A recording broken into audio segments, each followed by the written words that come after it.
Kalau lagi kembali bersama saya Mister Yu hari ini kita akan membahas sesuatu yang mungkin kebanyakan orang itu sering pusing dibuatnya. Hari ini kita akan ngebahas tentang verb atau kata kerja. Jadi diikutin terus videonya supaya kita bisa tahu lebih baik tentang part of speech yang satu ini.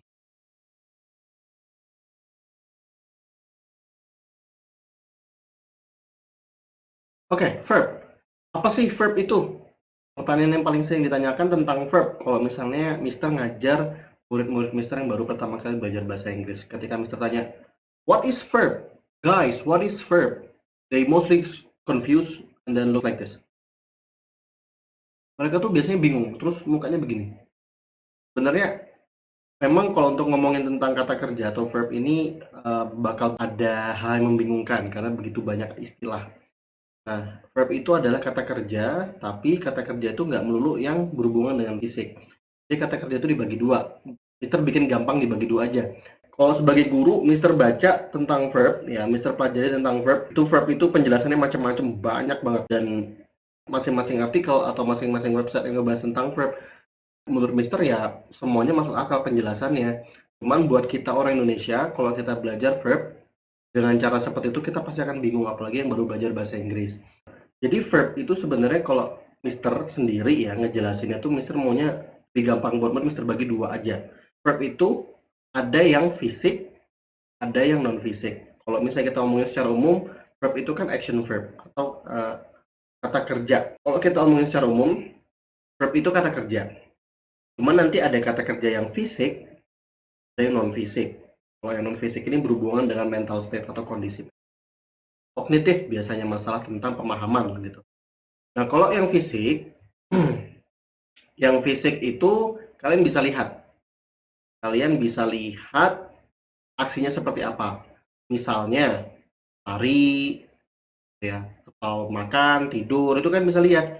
Kemudian yang non fisik itu berhubungan dengan pemahaman, berhubungan dengan kognitif, berhubungan dengan mental, keadaan suatu benda gitu ya, atau keadaan suatu hal, mental state itu non physical. Misalnya kayak I understand what you mean, atau I know what is that, aku tahu itu apa. Itu non physical verb. Nah, verb ini itu kan kata kerja. Nah, karena dia punya dua hal ini mungkin nanti akan membuat kalian bingung. Nah, untuk verb sendiri itu sebenarnya banyak banget cabangnya ya. Jadi nanti kalau misalnya memang ada video yang Mister rasa harus dibuat video lain, misal bab verb atau bagian tentang verb, masalah phrasal verb. Itu kalau di buku TOEFL dia kalau di buku IELTS dia dimasukkan ke dalam bagian vocabulary. Padahal dia masuk grammar. Karena memang kalau kita bisa ngelihat ya, itu lebih baik dilihat sebagai vocab, bukan sebagai grammar gitu. Dan cara kita memahami phrasal verb ini rumit sekali karena dia dibagi 4. Nanti Mister jelasin di video yang lain. Banyak banget sebenarnya. Kemudian ada yang irregular verb, ada transitive, intransitive, macam-macam kalau untuk verb. Jadi Mister hari ini atau di video kali ini Mister fokusnya itu menjelaskan ke kalian apa aja sih yang kalian perlu tahu tentang verb. Oke, kita langsung ke papan tulis.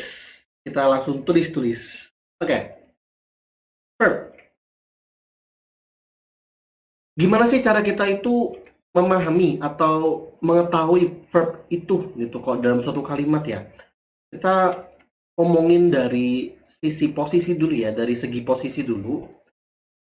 Kalau untuk verb, posisinya tuh selalu, ingat, bukan selalu, kebanyakan ya, most of the time ya, kebanyakan di sisi sebelah kanan subjek atau noun.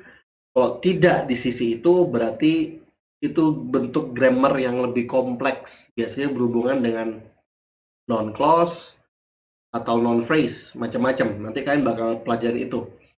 Tapi itu di video yang lebih lanjut, ya, di video yang lain. Posisi verb itu umumnya di sebelah kanan subjek. Jadi kalau kalian melihat posisinya biasanya begini. Subjek, verb, setelah ini apa?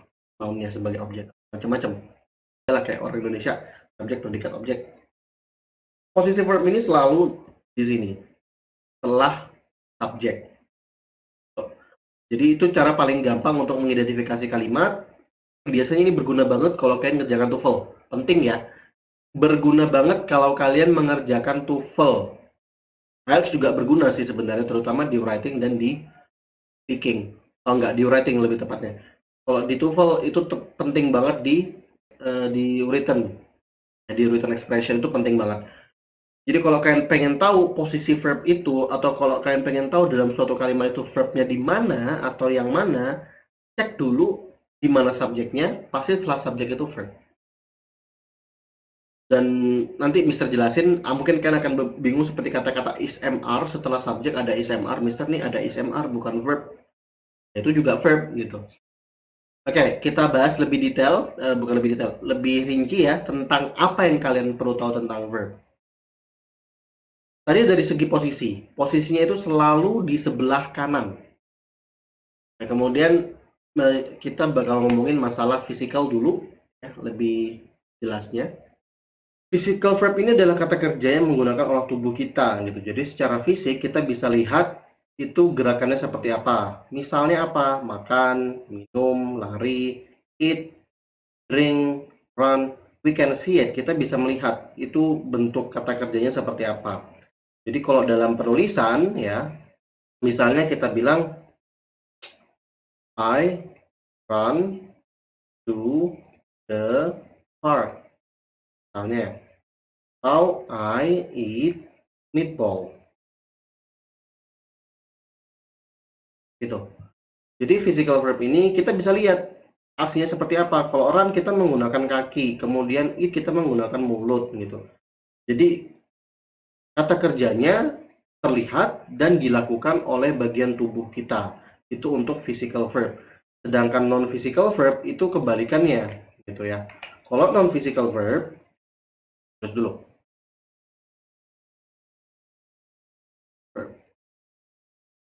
Kalau non physical verb itu tidak terlihat. Sifatnya itu biasanya abstrak.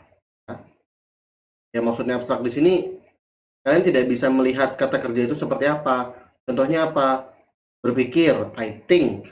Itu kalian melihat berpikir itu seperti apa, itu kan sifatnya abstrak. Atau I understand gitu, masalah konsep atau masalah kognitif, um, understanding gitu ya.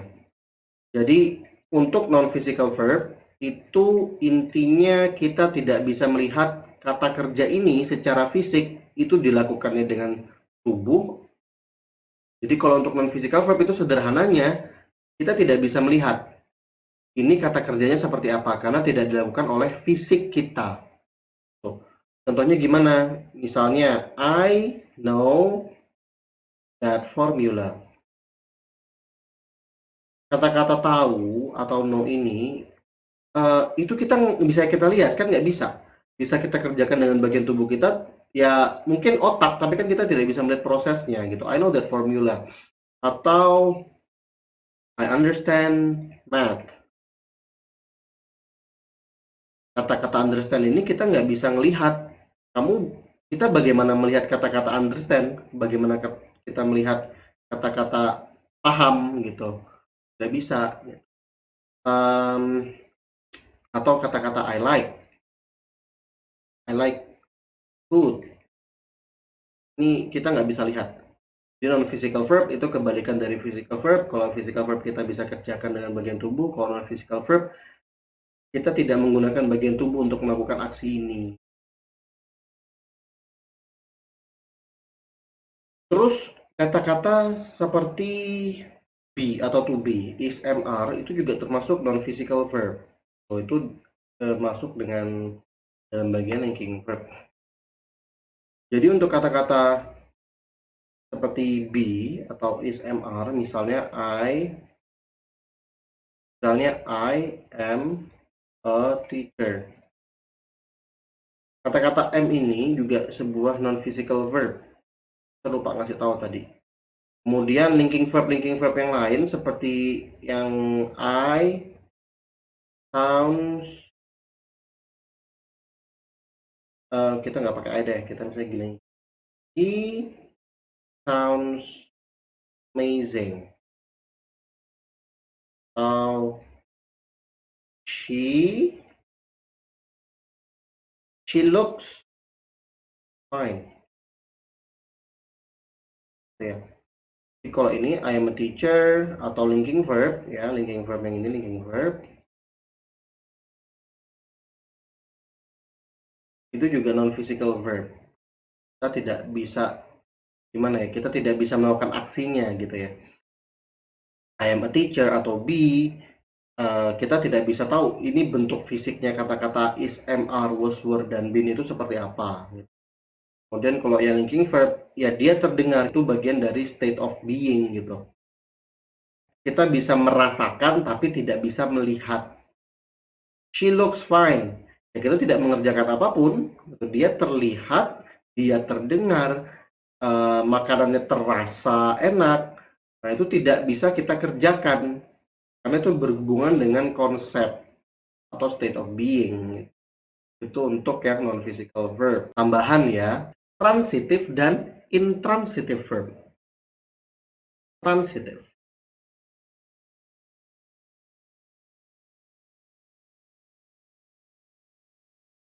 Transitive, intransitive. Apa ini, Mister? Jadi verb itu juga membingungkan. Kenapa? Karena kalian akan melihat ada beberapa verb yang bisa digunakan tanpa objek, ada yang harus menggunakan objek. Misal, kata-kata seperti love, I love you my subscriber, I love you my follower, for example, I love you guys. Kita yang memang mau belajar bahasa Inggris lewat video Mister, I love you all gitu. Buat yang belum ya I love you too gitu. Sorry. Itu transitif, mereka butuh verb. Kalau misalnya kita cuma bilang I love gitu aja tuh nggak ada maknanya. Hey, I love. Sounds wrong gitu. Tapi kalau I love you, that's good. I love my wife, sure do. I love my son, sure good.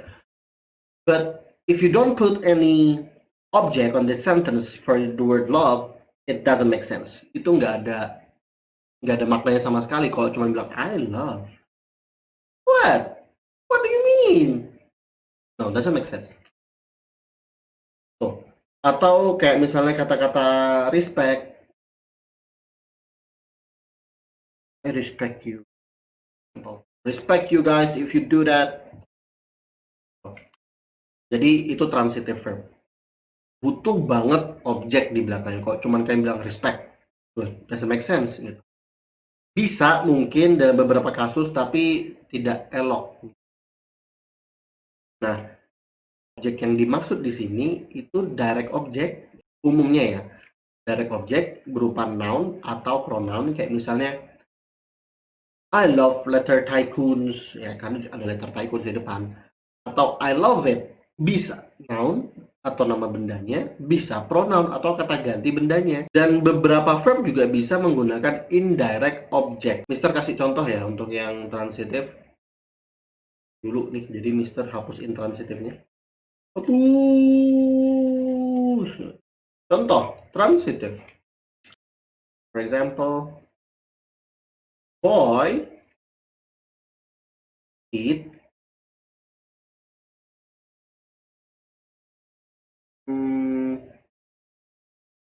bun. Kenapa segi ada ini? Ini roti, oh ya bukan roti boy. Boy eats bun.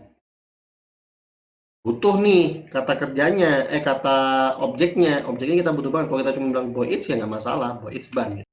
Jadi kalau dari kalimat boy eats bun, kalau misalnya kita bedah ya kalimatnya, boy ini subjeknya, eats ini transitive verbnya, bun ini objeknya. Nah ini kita menggunakan transitive verb dengan direct object. Transitive verb juga bisa digunakan dengan indirect object. Misalnya seperti apa? Contoh kalimatnya seperti ini. Boy gave him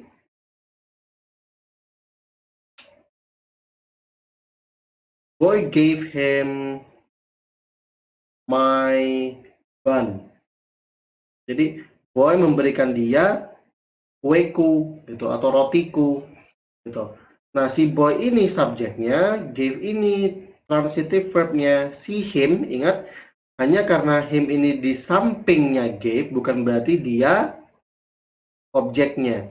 Jadi ini indirect object karena yang diberikan itu adalah my ban. Jadi direct objeknya tidak berada di posisi setelah transitive verb. Nah, ini maksudnya gimana? Transitive verb itu kan mengenakan aksi ke objeknya, gitu ya. Jadi nggak masuk akal kalau misalnya gave itu kata-kata diberikan, kata-kata memberikan itu diaksikan atau dikenakan ke him, ke dia. Aku kasih kamu. Ya berarti si kamu ini yang dikasih ke orang lain gitu, bukan si rotinya yang dikasih ke kamu gitu. Atau si dia ini yang dikasih ke orang lain, bukan rotinya yang dikasih ke dia. Itu logika berpikirnya. Jadi kalau untuk indirect object, kata-kata him ini ya, itu berfungsi sebagai indirect object karena dia diberikan si roti.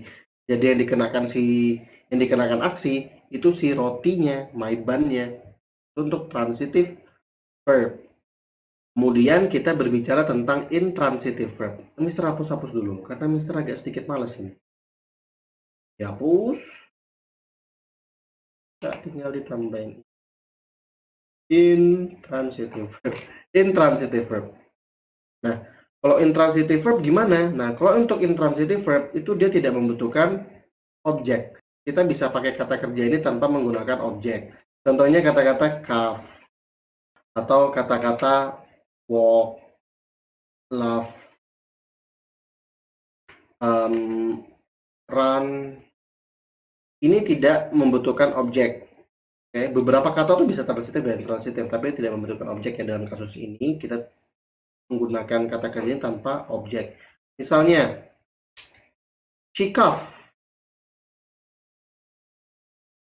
Kayak gini aja sudah benar.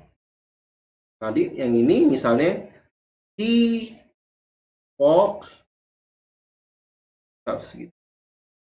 she walks to the park. Nah, perhatikan kata-kata he walks to the park. To the park ini bukan objek. No, ini bukan objek. Kenapa? Ya secara logika, kamu berjalan ya, kalian berjalan, mosok to the park yang dikenakan aksi. Kan ini kan artinya dia berjalan menuju taman. Nah, menuju taman ini tidak dikenakan aksi berjalan, itu nggak masuk akal gitu. Yang lain, he loves. Mau ditambahin kata-kata at me, ini juga bukan objek gitu ya. Dia tertawa, hahaha kamu. Nah, kalau untuk he loves at me itu si at me itu bukan objeknya. Kemudian ada kata-kata run. Ini juga sama seperti ini, walks, jadi sama aja. Jadi kalau intransitive verb tidak butuh objek, dia bisa berdiri sendiri. He loves at me. Nah, si at me bukan objeknya. He walks to the park. Si to the park itu juga bukan objek. Karena kalau kita ngomongin objek, ya dia begini. He loves me. Doesn't make sense gitu. Kita butuh preposition at. Itu namanya object of preposition. Jadi bukan objek dari kalimat tersebut, tapi object of preposition. Itu untuk intransitive verb. Nah, materi berikutnya itu namanya auxiliary verb. Auxiliary verb atau helping verb, kata kerja bantu. Fungsinya buat apa? Ya seperti namanya, buat bantu-bantu, buat kata kerja bantu. Jadi kita menggunakan kata-kata ini untuk membentuk suatu kalimat negatif. Untuk membentuk kalimatnya. Atau kita gunakan dalam bentuk kalimat pasif. Ini penggunaan dari auxiliary verb. Contohnya seperti apa? Kalau dalam kalimat negatif kita butuh misalnya kata-kata not. I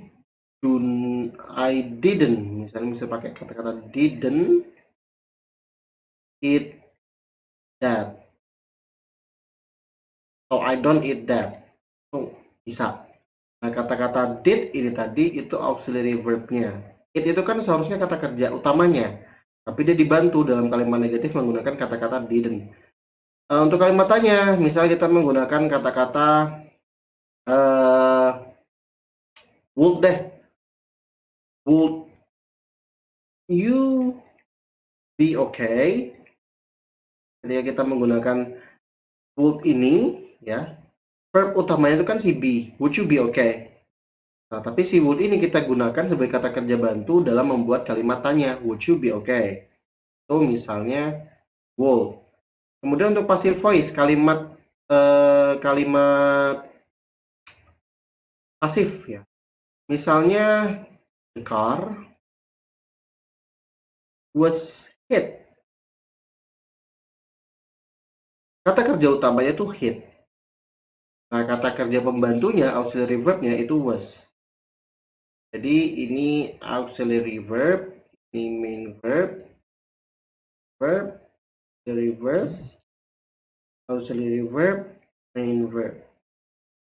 Jadi fungsinya auxiliary verb itu seperti itu untuk membantu kita dalam membuat kalimat negatif, membantu kita dalam membuat kalimat tanya, dan membantu kita dalam membuat kalimat pasif. Apa-apa aja contoh kata-kata yang kita gunakan untuk auxiliary verb itu macam-macam. Misal Mr. Hapus ya contohnya, ada be, mungkin kalian taunya tuh is, mr, atau to be lah ya. Kalau Indonesia kita belajar to be. Kemudian ada kata-kata can, ini berhubungan dengan kata-kata could, do dan segala perubahan bentuknya, do, did gitu ya, doing, does, atau have dengan segala perubahan bentuknya seperti has, had. Kemudian ada kata-kata may, might, terus ada must, shall, must, should, will, and won't. Ini listnya. Yang to be tadi kayak is, am, are, dan perubahan bentuknya. Ini bisa jadi did, bisa jadi doing, ya. Does, ini having, has, had, macam, ya macam-macam. Jadi ini auxiliary verb kata kerja bantu. Contoh yang tadi sudah bisa sebutkan. Nah, kita masuk ke berikutnya yang beda-beda tipis. Ya, mirip-mirip dikit lah sama auxiliary verb. Itu namanya modal. Mister mungkin hapus bagian ini. Karena beberapa contohnya mungkin sama. Modal verb. Karena ya modal aja. Modal verb. Modal verb itu kita gunakan dengan cara yang berbeda dari auxiliary verb. Contohnya ini Mister hapus beberapa ya. Kalau untuk penggunaan modal verb itu punya beberapa fungsi. Yang pertama buat berbicara tentang possibilities, kemungkinan. Kemudian ada namanya permission, in. Kemudian ada yang namanya abilities, kemampuan. Kita bisa juga pakai modal verb ini untuk berbicara tentang obligation, kewajiban. Contohnya seperti apa? Oke, kita masuk ke contoh. Kita kasih contohnya gini deh. Possibilities. I may do that. Yang tersederhana misalnya, can you write backwards? I may do that. Gitu. Aku mungkin bisa melakukannya. Gitu. Bisa nggak kamu tulis terbalik? Kemudian yang permission, I would recommend that restaurant, for example. Kemudian untuk yang abilities, I can shoot, I can shoot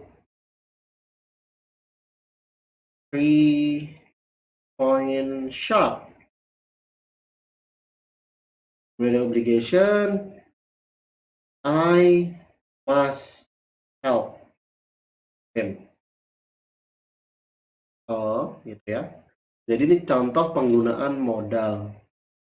Oke, kemudian untuk selanjutnya kita akan membahas tentang irregular verbs. Nah, ini mungkin buat kalian sudah tahu ya. Irregular verb ini ya tentang verb yang memiliki bentuk verb 1, verb 2, dan verb 3 yang berbeda-beda. Jadi bentuk present formnya, bentuk past formnya, dan bentuk past participle-nya berbeda-beda. Ini istilah bahasa Inggrisnya, present, past, past participle. Tapi kalau di kita ya gampangnya verb 1, verb 2, verb 3.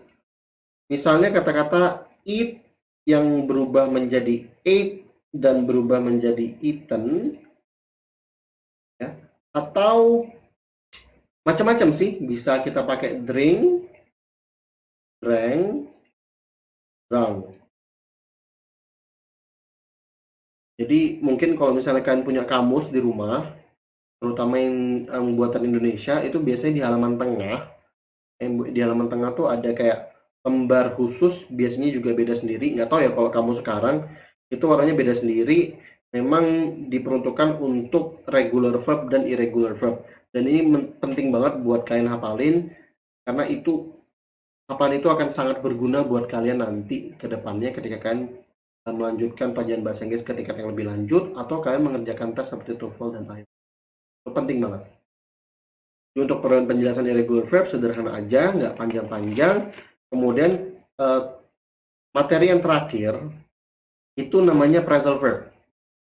Nah, materi yang terakhir itu namanya phrasal verb. Nah, kalau untuk phrasal verb ini Mister sendiri kesulitan ngejelasinnya. Kenapa? Secara grammar dia punya formula pembentukan. Formulanya itu menggunakan verb, ya, tapi ditambah dengan preposition. Oke, preposition. Pasti preposition itu kata depan. Preposition itu kata depan, tapi ya kalau kalian bingung apa yang dimaksud dengan kata depan, lihat aja kata-kata position ini. Dan pre ini artinya depan ya. Pre ini artinya sebelum. Position, nah itu dia ini ngomongin posisi gitu loh. Gampangnya preposition ini ngomongin posisi. Ya contohnya yang paling gampang tuh ya posisi in, posisi on, dan posisi at, itu yang paling umum. In, on, at, kemudian ada next to, ada macam-macam preposition. Tapi nggak cuma itu sebenarnya kata-kata preposition ini. Nah, dia verb dan preposition. Tapi yang jadi masalah, phrasal verb ini sebenarnya tidak hanya itu. Dia ada 4 jenis. Itu butuh pembahasan lebih lanjut. Kalau untuk video kali ini, Mister hanya menjelaskan tentang phrasal verb kulitnya aja.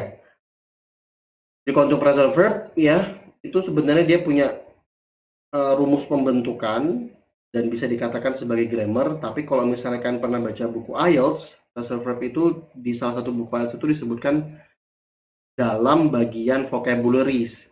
Kenapa? Karena makna asli dari kata-kata verbnya, misal kata-kata take, ya, ini kan berarti ambil kalau dalam bahasa Indonesia.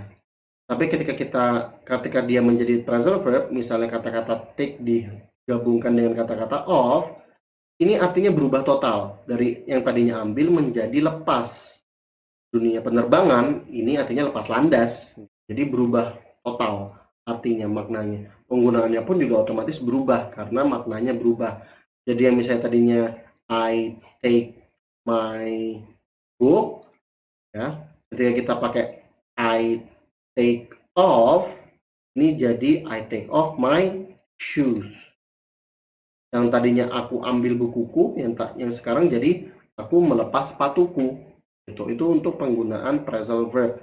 Untuk phrasal verb, ya ini Mister lupa. Untuk phrasal verb, nanti Mister bikin video lanjutannya ya. Banyak PR Mister sebenarnya. Jadi itu untuk phrasal verb, itu aja. Jadi segitu dulu videonya. Kalau misalnya kalian memang suka dengan video ini, kalian bisa dapat ilmu dari video ini, tolong dibantu subscribe, tolong dibantu like juga, dan share ke teman-teman kalian biar semakin banyak orang yang bisa belajar dari video Mister ini. Tuh, itu aja. Kalau misalnya ada yang mau dikasih saran atau komentar, tolong dicantumin di bawah gitu ya. Mister butuh banget feedback dari kalian biar Mister bisa memberikan penjelasan bahasa Inggris dengan cara yang lebih baik. Karena mungkin dari video ini kalian akan menemukan beberapa kesalahan-kesalahan yang mungkin bisa Mister perbaiki untuk video-video di kemudian hari. Itu aja. Makasih. Bye-bye.